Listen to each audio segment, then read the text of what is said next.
Chapter 1. The Beauty of Lemberg. Stand with me for a moment upon the hill that rises above the city of Lemberg, and let me show you how beautiful the city is.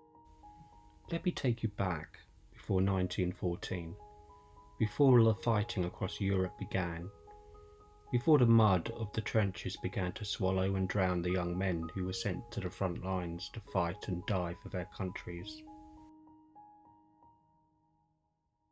Lands sodden and drenched in blood, stinking corpses caked in cracked earth and decomposing in the daytime sun.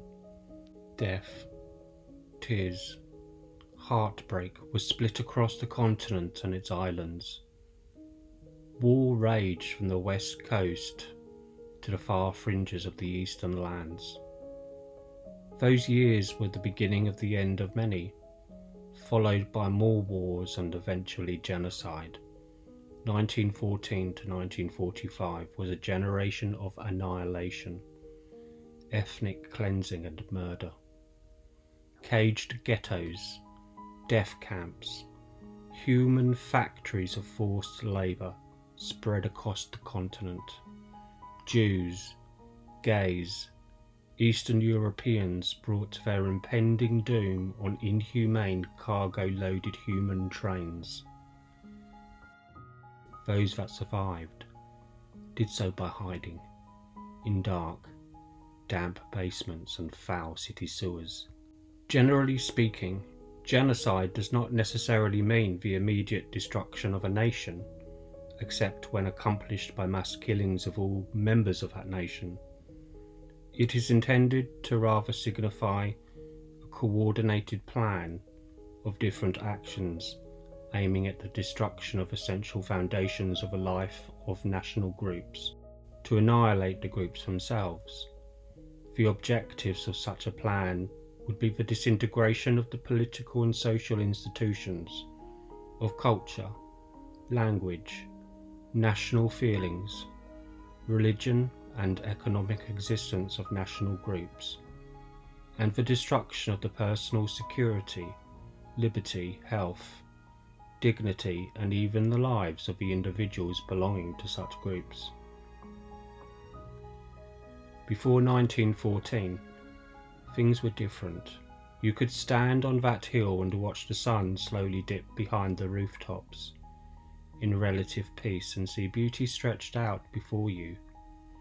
The city is like a painting, like oil on canvas, intricately painted by an artist's loving hand, a snapshot of colour blending into the distance.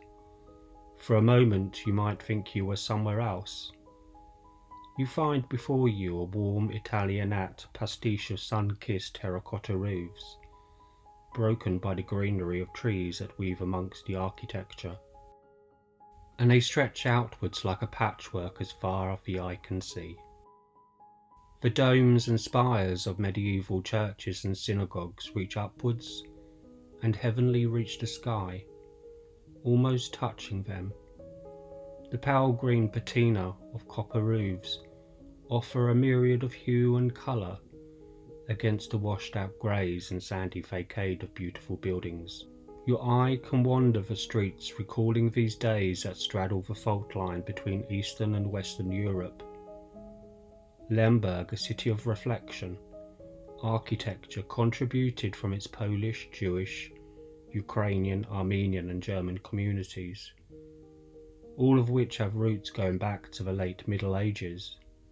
So many churches from the many different denominations that shaped the city's skyline. A squat Armenian cathedral from the 14th century, with a jumble of intersecting roofs, a huge 17th century Baroque church built by the Jesuits and modelled on the Church of Gesu in Rome, Ukrainian Orthodox three-dome churches.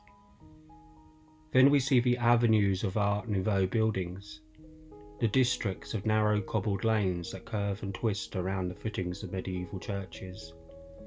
This indeed is a cosmopolitan city, influenced by the many that have called this home. Paris, Florence, Berlin, Vienna, Krakow, Rome can be seen everywhere all jostling for attention, all leaning from their foundations, casting shadows across the cobbled streets and frowning over the pavements and the incessant clatter of pedestrians below them. You could see the trams jangling down the full boulevard streets, powered and alight with electricity. It wasn't too long ago that horses pulled these trams, but now they clatter and carry the city to work and home again right through until the early hours of the morning.